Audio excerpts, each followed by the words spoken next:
একাদশ শ্রেণীর প্রিয় শিক্ষার্থীবৃন্দ, তোমাদের সবাইকে আজকের এই ক্লাসে স্বাগত জানাই।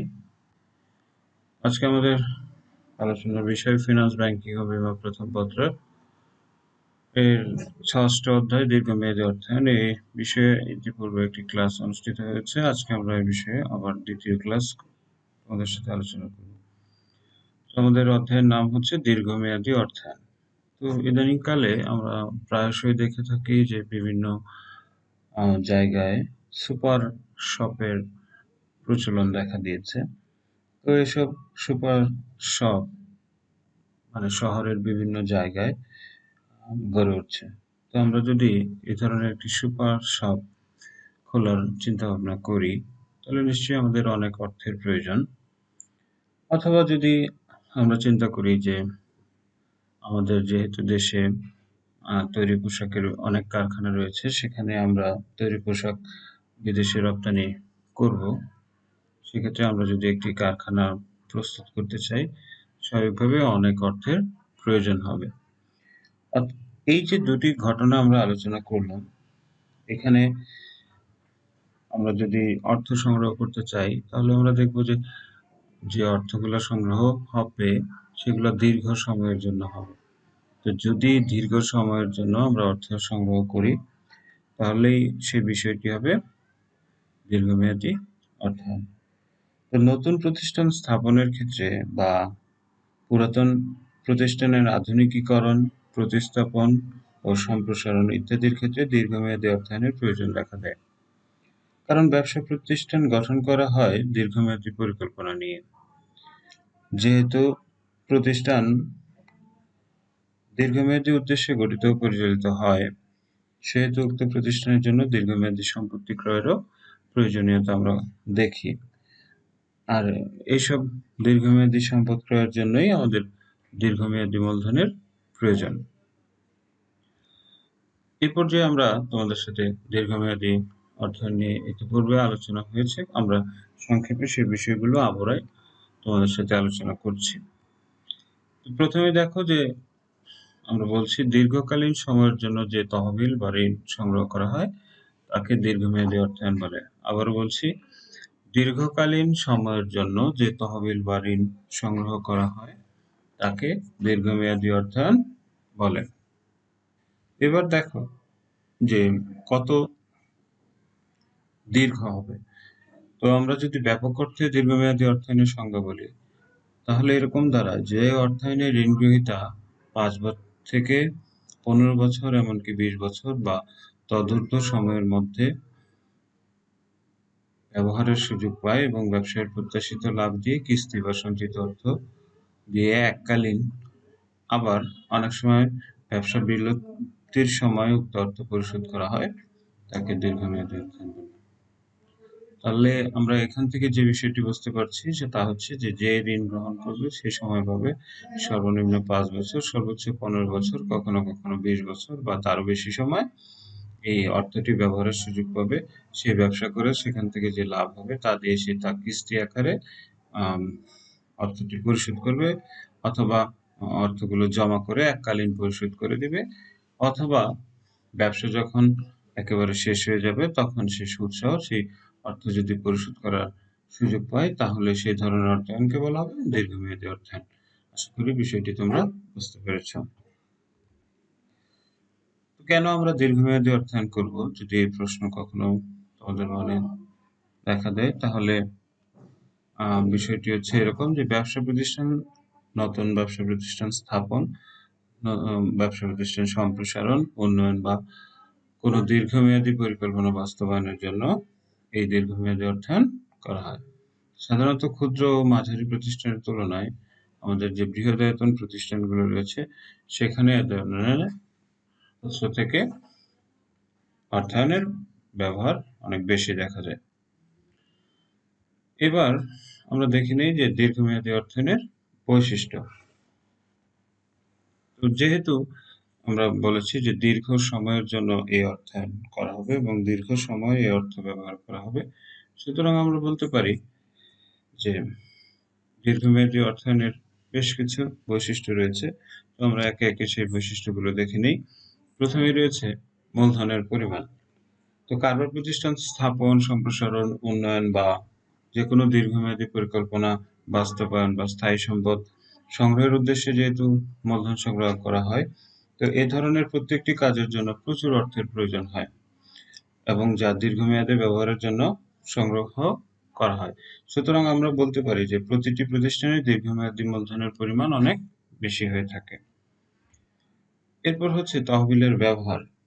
তো আমরা ইতিমধ্যে এই বিষয়টি বলে ফেলেছি যে নতুন ব্যবসা স্থাপন, সম্প্রসারণ, উন্নয়ন বা যেকোনো স্থায়ী সম্পদ ক্রয়ের জন্যই এই দীর্ঘমেয়াদী অর্থায়ন থেকে সংগৃহীত অর্থ ব্যবহার করা হয়ে থাকে। তৃতীয় হচ্ছে মেয়াদকাল। আমরা সংজ্ঞায় যে কথাটা বলেছি সেখানে হচ্ছে যে দীর্ঘমেয়াদী অর্থায়ন বা যেহেতু এখান থেকে নতুন ব্যবসা স্থাপন বা স্থায়ী সম্পদ ক্রয় করা হয়, তাহলে সর্বনিম্ন 5 বছর, সর্বোচ্চ 15, 20 বা তারও বেশি সময়ের জন্য এর মেয়াদ হতে পারে। পরিশোধের পদ্ধতি।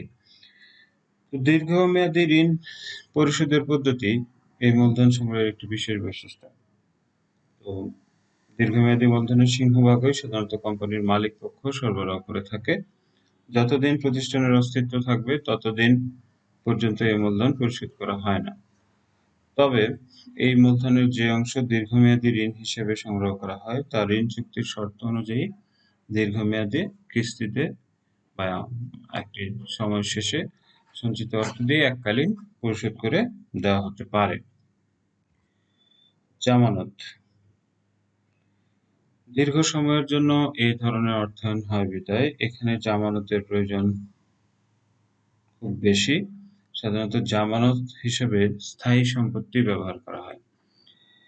ব্যবসায়ের মালিক পক্ষ দীর্ঘমেয়াদী মূলধনের যে অংশ সরবরাহ করে তার বিপরীতে কোনো জামানত দিতে হয় না। কিন্তু মালিক ছাড়া যদি আমরা তৃতীয় পক্ষের কাছ থেকে কখনো দীর্ঘমেয়াদী অর্থ সংগ্রহ করি তাহলে অবশ্যই সেখানে জামানতের প্রয়োজন রয়েছে।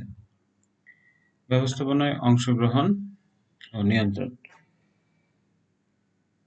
দীর্ঘমেয়াদী অর্থসংস্থানকারীরা সাধারণত প্রত্যক্ষ ও পরোক্ষভাবে ব্যবস্থাপনা ও পরিচালনায় অংশগ্রহণ করে থাকে। শেয়ার বিক্রয়ের মাধ্যমে সংগৃহীত মূলধনের মালিকরা সরাসরি কোম্পানির ব্যবস্থাপনা ও নিয়ন্ত্রণে প্রভাব বিস্তার করে। দীর্ঘমেয়াদী ঋণ প্রদানকারীরা ঋণ প্রদানের ক্ষেত্রে নানাবিধ শর্ত দিয়ে পরোক্ষভাবে কোম্পানির কর্মকাণ্ডকে নিয়ন্ত্রণ করে থাকে। মালিকানা। কোম্পানির দীর্ঘমেয়াদী মূলধন সরবরাহকারীরাই সাধারণত কোম্পানির মালিক হয়ে থাকে। সাধারণত সাধারণ শেয়ার মালিকরাই কোম্পানির মালিক হিসেবে বিবেচিত হয়। এরপরের স্টেপটি হচ্ছে আয়ের উপর দাবি।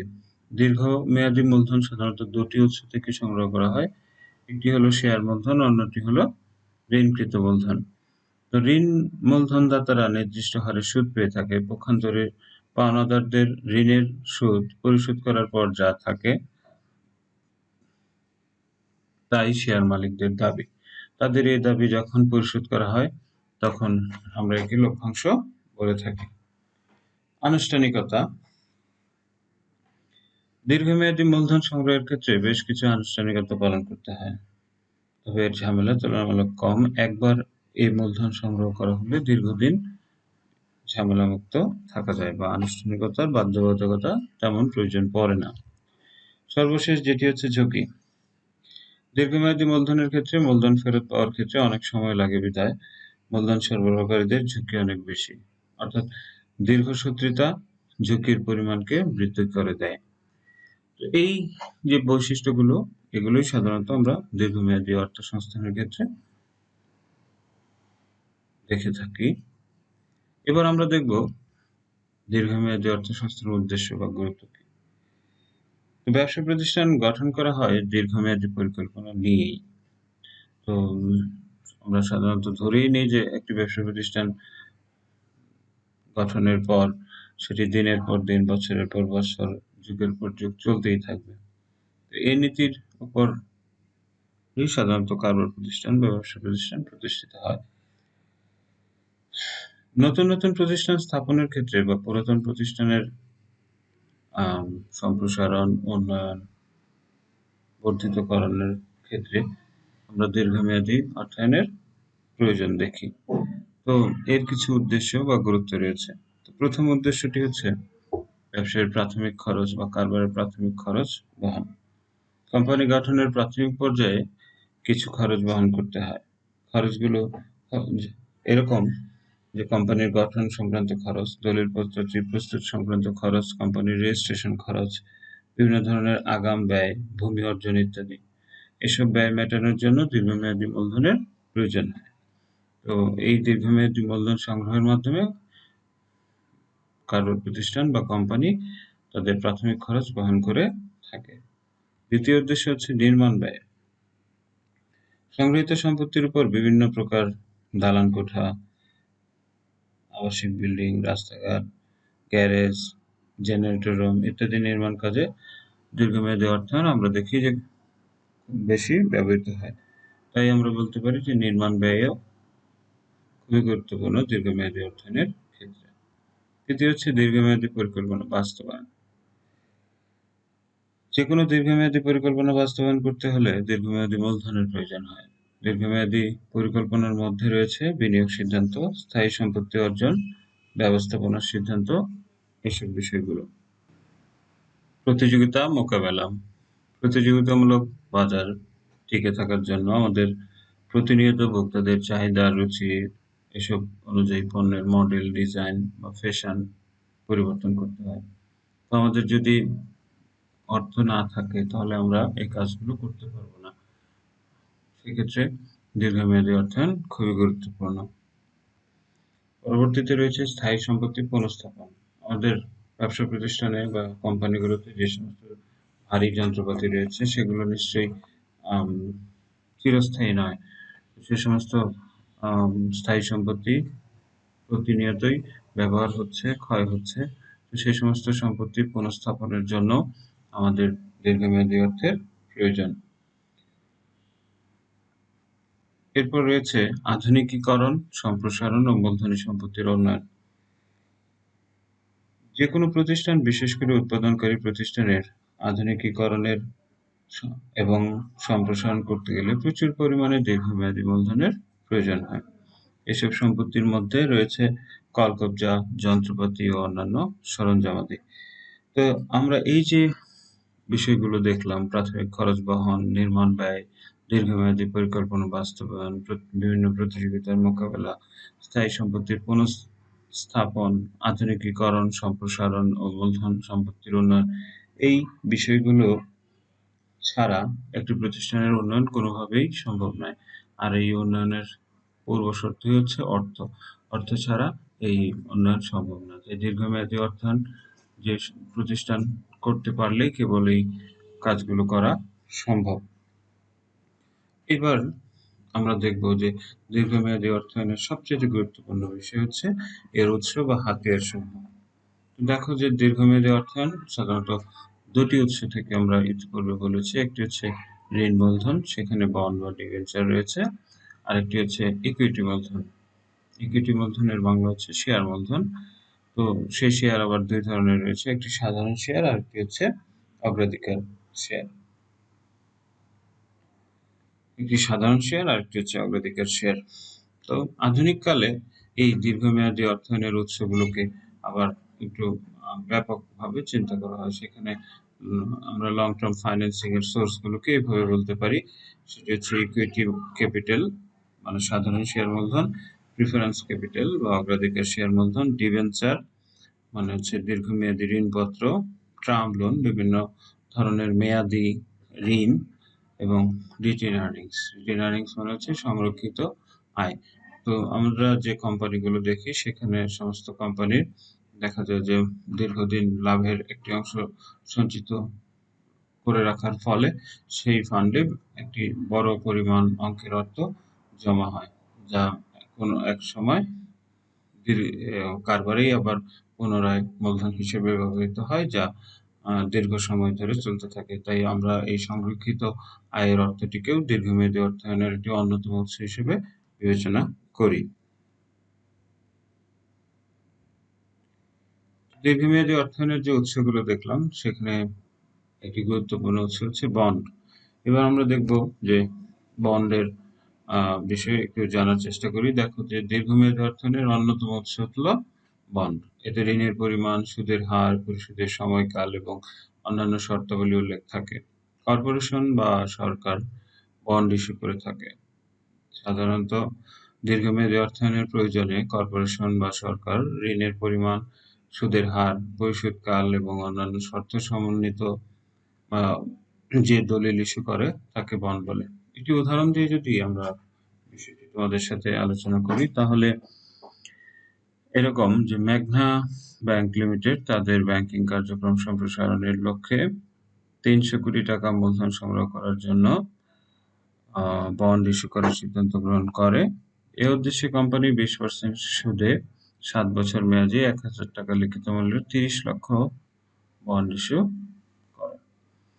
এই যে আমরা দেখছি যে ৩০০ কোটি টাকা তারা বাজার থেকে সংগ্রহ করবে এবং প্রতিটি বন্ডের দাম হচ্ছে 1,000, সেক্ষেত্রে 30 লক্ষ বন্ড ওরা যদি বাজারে বিক্রি করে সেখান থেকে দীর্ঘ সময়ের জন্য, দীর্ঘ সময় বলতে এখানে বলা হচ্ছে 7 বছরের সময়ের জন্য, যেখানে কোম্পানি যাদের কাছ থেকে অর্থ সংগ্রহ করবে তাদেরকে 20% হারে সুদ প্রদান করবে। তো এই যে 5 বছর বা তার অধিক সময়ের জন্য যে অর্থায়ন হয়ে থাকে তাকেই আমরা জানি যে দীর্ঘমেয়াদী অর্থায়ন বলে। এক্ষেত্রে এই ধরনের অর্থ সংগ্রহের ক্ষেত্রে বন্ড একটি অন্যতম উৎস। বন্ড সাধারণত 3 ভাবে ইস্যু করা হয়। একটি হচ্ছে লিখিত মূল্যে, একটি প্রিমিয়াম সহ, আর একটি হচ্ছে বার্তায়। লিখিত মূল্য মানে এখানে যে বন্ডটি রয়েছে, আমরা যে উদাহরণটি দিলাম সেখানে ছিল 1,000 টাকা মূল্যের বন্ড। অর্থাৎ 1,000 টাকা মূল্যের বন্ড যদি কেউ 1,000 টাকা করে বিক্রি করে তাহলে সেটিকে বলা হচ্ছে লিখিত মূল্য। যদি 1,000 টাকা মূল্যের বন্ড কেউ 1,100 টাকা বা 1,050 টাকা মানে 1,000 টাকার কিছু বেশি দামে বিক্রি করে তাহলে সেটি হবে প্রিমিয়াম সহ। আর যদি 1,000 টাকা থেকে কমে অর্থাৎ 980 বা 950 বা 900 টাকা করে যদি কোনো বন্ড বিক্রি করা হয় সেটিকে বলা হচ্ছে বার্টার। আশা করি খুব সহজেই তোমরা বিষয়টি বুঝতে পেরেছো। এবার আসি বন্ড কারা ইস্যু করে বা কে ইস্যু করে।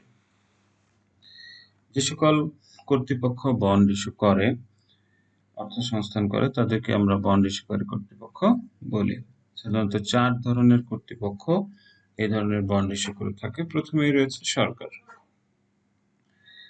সরকার দীর্ঘমেয়াদী অর্থের সংস্থান করার লক্ষ্যে বন্ড ইস্যু করে থাকে। সরকার কর্তৃক ইস্যুকৃত এই বন্ডকে বলা হয় ট্রেজারি বন্ড।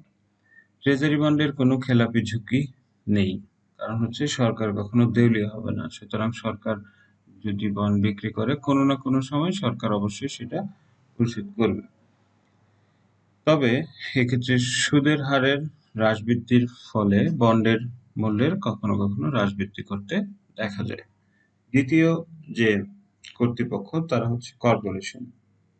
এটাকে আমরা অন্যভাবে আরো সহজে বলতে পারি কোম্পানি বা যৌথ মূলধনী কোম্পানি।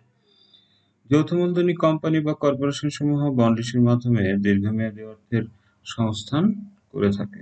বিভিন্ন কোম্পানি বা কর্পোরেশন কর্তৃক ইস্যুকৃত এসব বন্ডকে কর্পোরেট বন্ড বলে।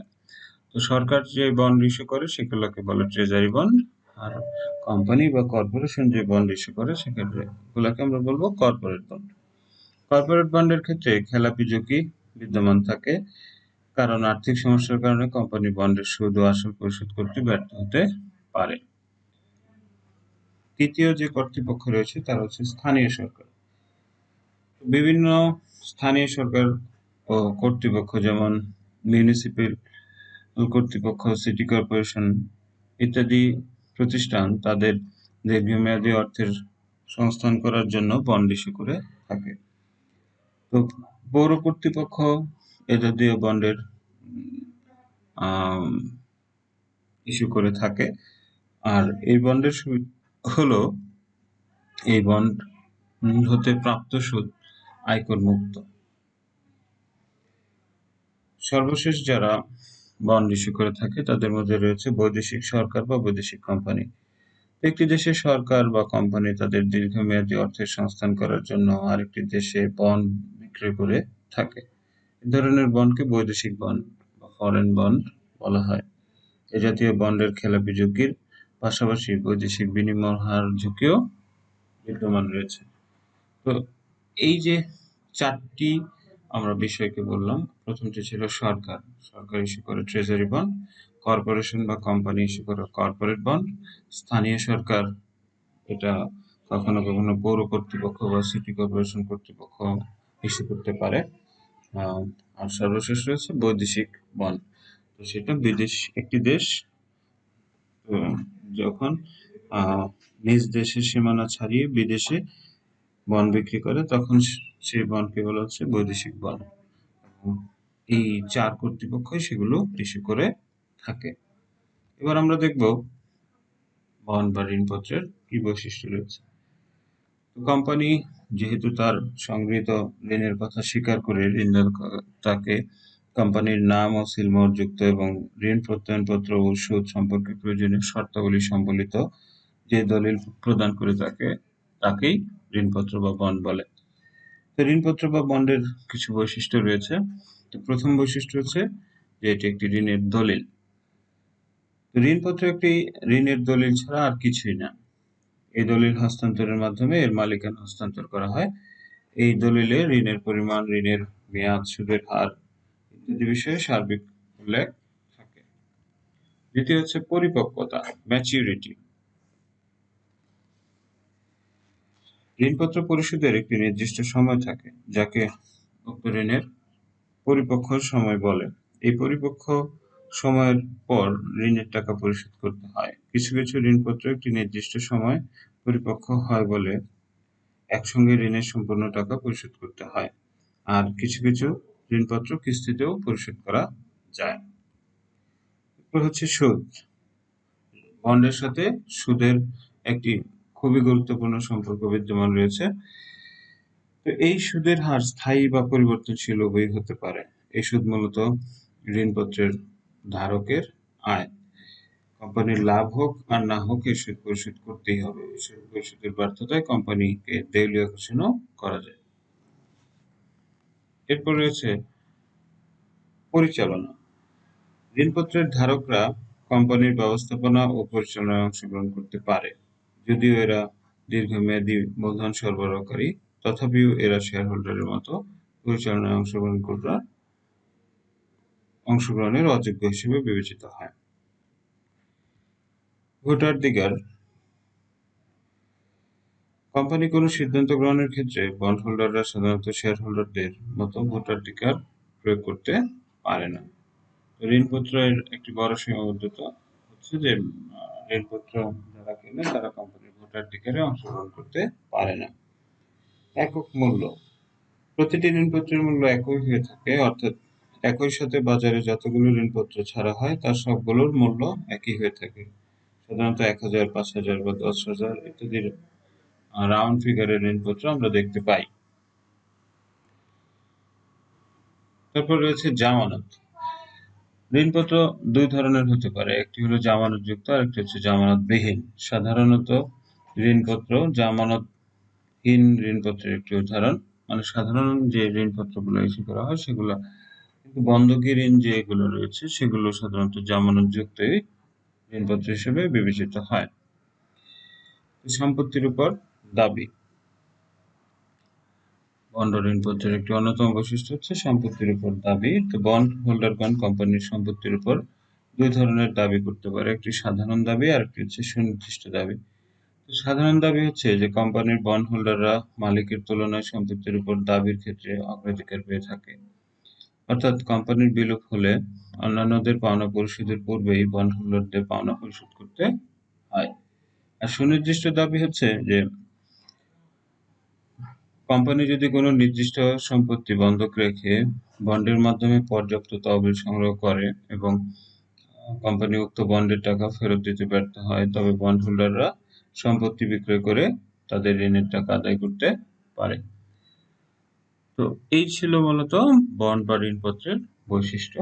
আমরা কিছুদিন পূর্বে জেনেছি যে ঢাকা শিক্ষা বোর্ড কর্তৃক তোমাদের সিলেবাসে কিছু পরিবর্তন করেছে। সেক্ষেত্রে আমরা পরিবর্তিত সিলেবাসের আলোকে দীর্ঘমেয়াদী অর্থায়নের একটি যে উৎসগুলো রয়েছে সেখান থেকে বন্ড নিয়ে আলোচনা করলাম। এতক্ষণ তোমাদের সাথে ছিলাম আমি মানিক বণিক, সহকারী অধ্যাপক হিসেবে বিজ্ঞান বিভাগ। তো পরবর্তী ক্লাসগুলোতে সবার সাথে আবারও দেখা হবে সেই প্রত্যাশায় আজকে এ পর্যন্ত। সবাইকে ধন্যবাদ।